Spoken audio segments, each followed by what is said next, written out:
Avez-vous déjà observé votre chat vous regarder et cligner lentement des yeux? C'est ce qu'on appelle le baiser de chat, un signe de confiance absolue. Mais que se passerait-il si je vous disais que dans le Japon ancien, cela aurait pu être le signe qu'il n'était plus tout à fait un chat, qu'il vous évaluait déjà comme sa future victime? Intriguant, n'est-ce pas? Aujourd'hui, nous allons plonger dans l'univers fascinant et étrange de la mythologie japonaise pour comprendre pourquoi les chats au pays du soleil levant sont à la fois des divinités vénérées et de terrifiants démons métamorphes. Nous allons suivre leur parcours depuis le symbole de chance qu'est le Maneki-neko jusqu'au monstre Bakeneko, capable de prendre forme humaine. Je vous le promets, après cette vidéo, vous ne regarderez plus jamais votre boule de poil de la même manière. Mais comment tout cela a-t-il commencé? Comment les chats sont-ils arrivés au Japon et ont-ils acquis un statut aussi ambivalent? Leur histoire commence aux alentours du VIe siècle de notre ère. Les chats sont arrivés sur l'archipel japonais à bord de navires en provenance de Chine. Mais ils n'étaient pas de simples passagers. Leur mission était sacrée. Ils étaient là pour protéger de précieuses écritures bouddhistes, les sutras, des souris et des rats qui auraient pu ronger ces fragiles parchemins. Dès le début, les chats ont donc été associés à la protection du savoir et de la spiritualité. Ils n'étaient pas que des animaux, mais de véritables gardiens de la sagesse. Cela a jeté les bases de leur statut social élevé. C'étaient des créatures rares, coûteuses et hautement vénérées, uniquement accessibles à l'aristocratie et aux monastères. Très vite, les chats sont devenus un véritable symbole de statut social et de luxe. C'est notamment durant l'époque de Heian, du 8e au 12e siècle, que la cour impériale s'est montrée littéralement obsédée par ces félins. L'empereur Ichijo, par exemple, aimait tant son chat qu'il lui accorda un rang spécial à la cour, avec ses propres serviteurs.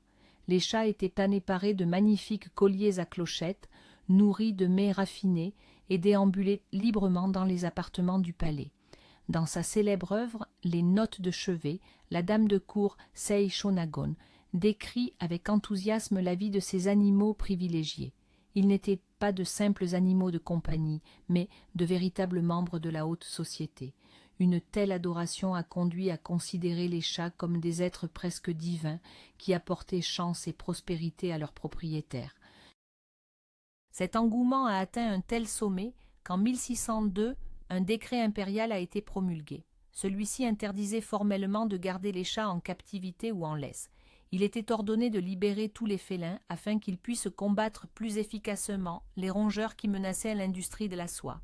D'un côté, c'était une mesure purement pragmatique, mais de l'autre, elle a transformé à jamais la relation entre les humains et ces animaux. Ces créatures, autrefois choyées comme des favoris de la cour, sont devenues de véritables vagabonds des rues.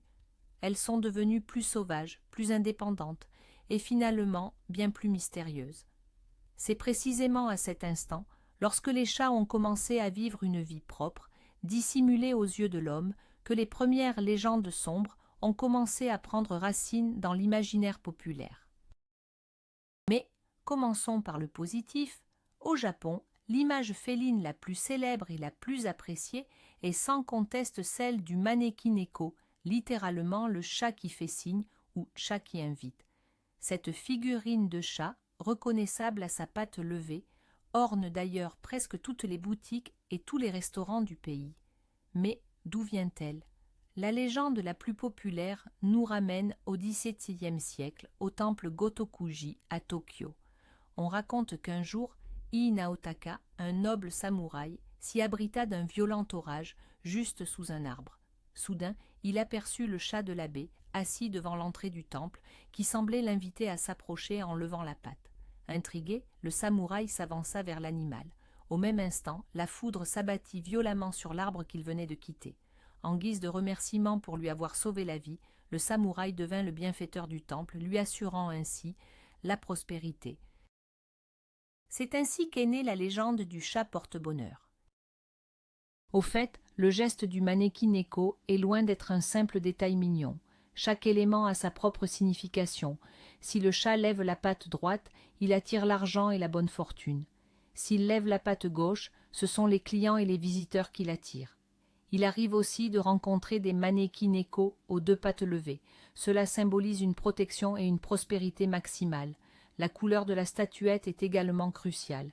Le tricolore traditionnel, ou mike, est considéré comme le plus chanceux. Le blanc symbolise la pureté et la positivité. Le noir éloigne les mauvais esprits. L'or attire la richesse. Et le rouge protège contre la maladie. Ainsi, lorsqu'ils choisissent ce chat porte-bonheur, les Japonais accordent une grande importance aux détails. C'est tout un système de symboles visant à attirer le meilleur dans sa vie. Le maneki-neko est aujourd'hui un véritable phénomène mondial. Il a largement dépassé les frontières japonaises pour s'imposer comme l'un des symboles les plus reconnaissables de la culture asiatique à travers le monde. On le retrouve dans les Chinatown de New York, les boutiques de souvenirs européennes et bien sûr dans d'innombrables animes et mangas. Un exemple frappant, le célèbre Pokémon Meowth a été en partie inspiré par le maneki-neko lui-même. Cette figure est tellement ancrée dans la culture populaire que beaucoup ignorent ses racines profondes dans le folklore japonais. Il est devenu un symbole universel d'hospitalité et de prospérité.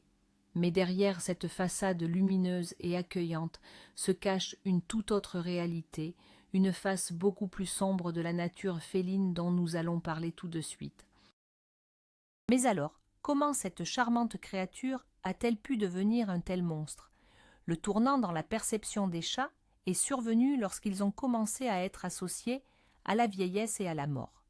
Contrairement aux chiens, considérés comme le symbole de la fidélité jusqu'à la mort, les chats, eux, étaient indépendants. Ils pouvaient s'éloigner et revenir uniquement quand bon leur semblait. De plus, ils vivaient relativement longtemps pour l'époque. Un vieux chat, survivant à son maître, commençait dès lors à éveiller les soupçons. Les gens remarquaient leur comportement étrange, les voir se dresser sur leurs pattes arrière pour attraper de la nourriture, ou entendre des sons qui ressemblaient étrangement à la parole humaine. Leurs yeux qui brillaient dans le noir et leur démarche silencieuse ne faisaient qu'ajouter au malaise.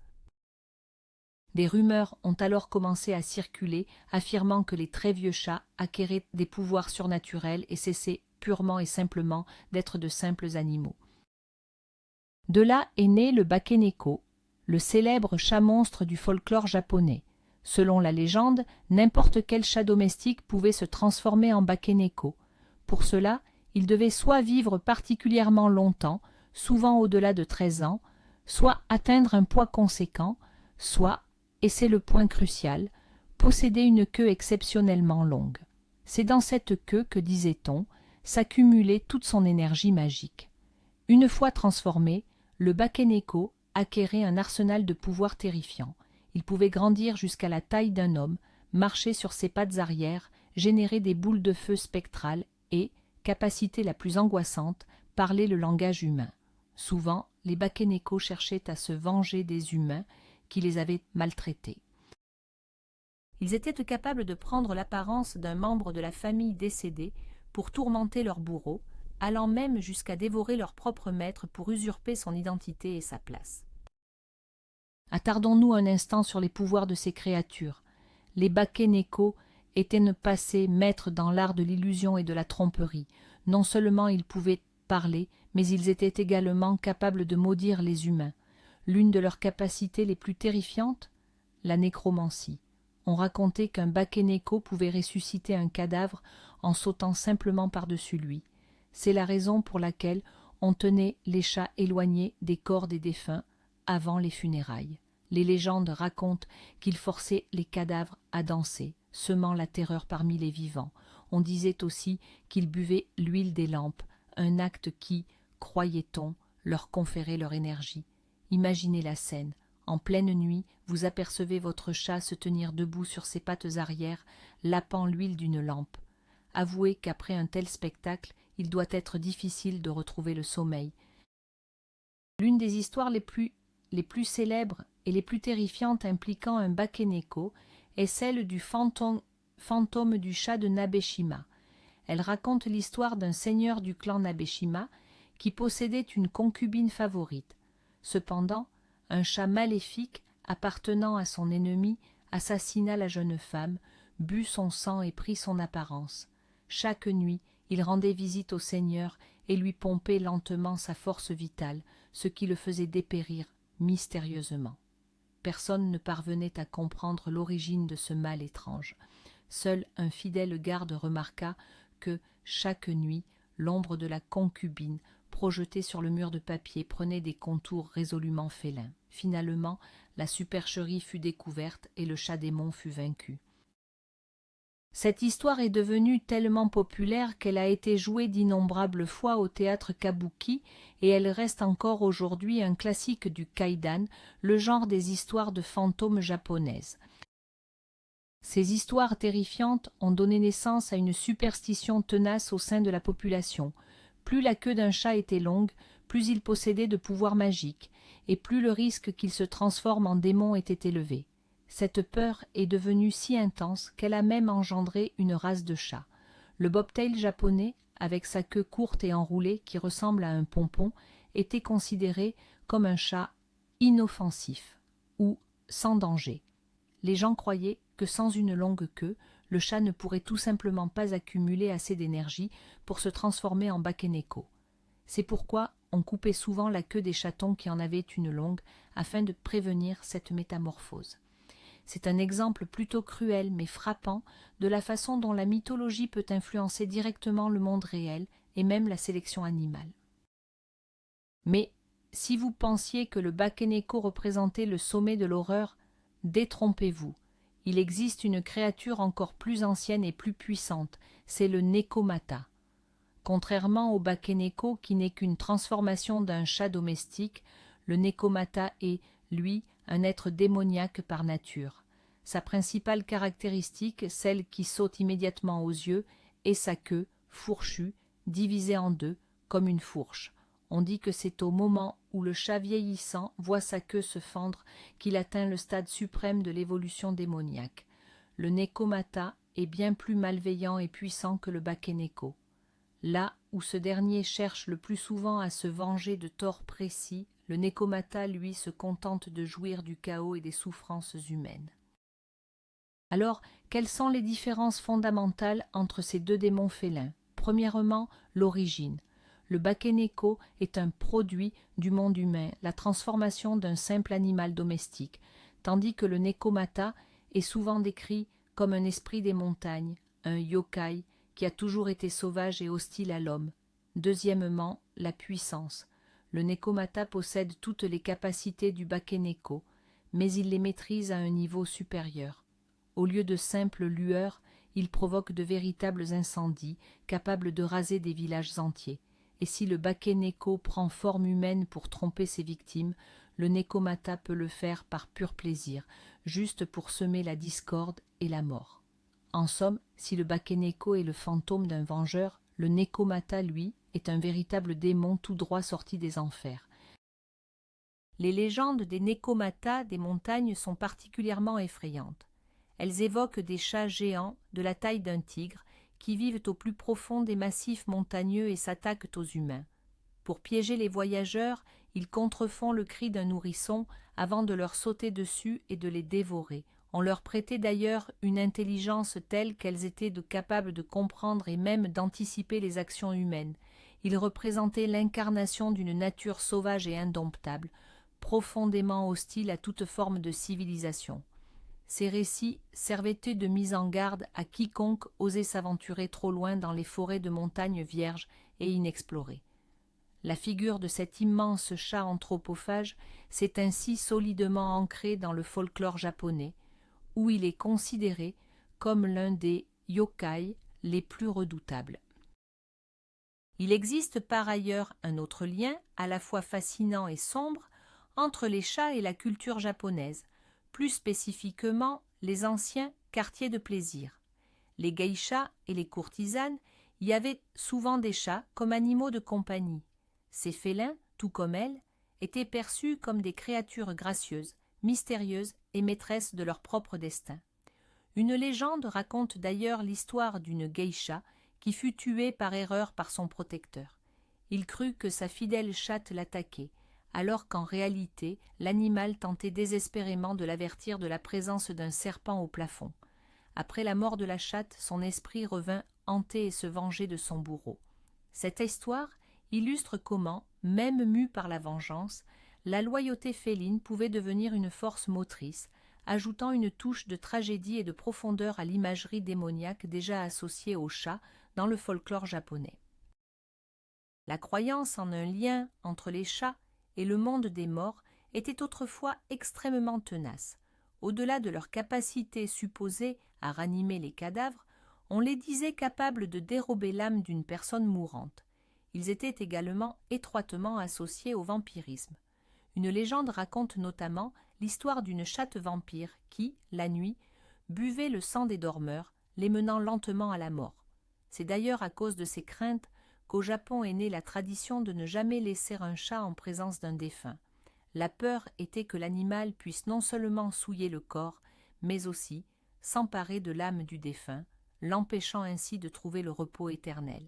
C'est cette frontière subtile entre les mondes, sur laquelle les chats semblent planer, qui rend leur image mythologique à la fois si terrifiante et si irrésistible. Mais il ne faudrait pas croire qu'au Japon moderne, les chats ne font qu'inspirer la peur. Il existe même des lieux où l'adoration qu'on leur porte atteint des sommets inouïs. L'exemple le plus frappant est sans doute l'île de Tashirojima, plus connue sous le nom de l'île aux chats. Sur cette île, la population de félins est plusieurs fois supérieure à celle des humains. Les habitants, majoritairement des pêcheurs, sont persuadés que les chats portent chance et leur assurent de bonnes prises. Il est d'ailleurs interdit d'y posséder des chiens. Et au centre, on trouve un temple, dédié à une chatte tuée accidentellement par une chute de pierre. Ce lieu est la preuve vivante que l'image positive du chat protecteur reste très forte dans la culture japonaise et qu'elle cohabite parfaitement avec les légendes sombres du passé. Cette dualité trouve un écho vibrant dans la culture populaire contemporaine, en particulier dans l'univers des animes et des mangas. D'un côté, on retrouve les adorables et sages chats assistants comme Luna de Sailor Moon ou Gigi de Kiki, la petite sorcière. Ils incarnent des qualités positives, la sagesse, la loyauté et une protection magique. De l'autre, le genre horrifique exploite largement les figures du Bakeneko et du Nekomata. Par exemple, dans l'anime Mononoke, l'un des arcs narratifs est entièrement consacré à l'enquête sur une affaire impliquant le chat démoniaque Bakeneko.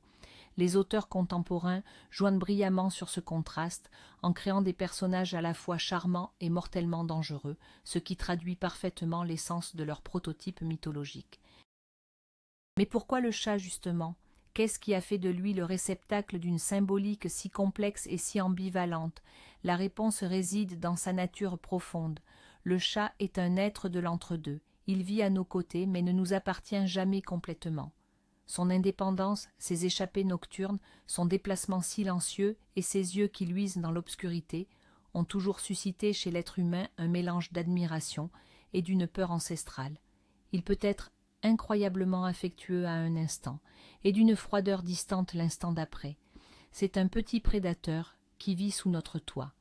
C'est cette dualité intérieure qui en a fait la toile idéale pour projeter nos peurs et nos espoirs, pour raconter des histoires de bien et de mal, de loyauté et de trahison. Après tout, la question Dieu ou démon n'a pas de réponse définitive. Le folklore japonais nous enseigne que le chat est le miroir de l'attitude qu'on a envers lui. Si vous aimez votre chat et en prenez soin, il deviendra votre manekineko, une source de chance et un protecteur de votre foyer. Mais si vous vous montrez cruel ou si vous le blessez, alors tenez-vous prêt à affronter l'esprit vengeur Bakeneko, qui surgira de l'ombre. Ainsi, les légendes sur les chats ne sont pas de simples histoires d'épouvante pour le soir.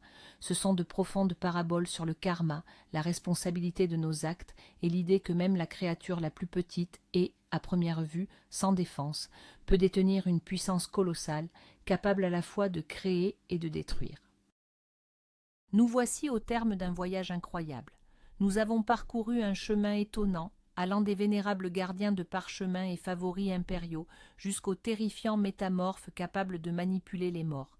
Nous avons découvert les deux visages totalement différents du chat japonais. D'un côté, nous avons le manekineko, ce symbole de chance adorable et bienveillant, né d'une histoire de loyauté et de gratitude. Et de l'autre, nous avons le Bakeneko et le Nekomata, des démons épouvantables, engendrés par la peur, la cruauté et la nature mystérieuse du chat lui-même. Cette dualité fascinante, de la divinité au monstre, reflète peut-être le mieux l'essence même de ces créatures énigmatiques qui partagent nos vies. Merci beaucoup d'avoir regardé cette vidéo jusqu'au bout. Si ce voyage vous a plu, n'oubliez pas de mettre un like, de vous abonner à la chaîne et surtout d'activer la petite cloche. Et maintenant, la question principale, regardez votre chat. Selon vous, que serait-il dans la mythologie japonaise? Une divinité porte-bonheur ou un démon maléfique et sournois? Partagez vos théories les plus audacieuses dans les commentaires. Je suis très curieux de vous lire.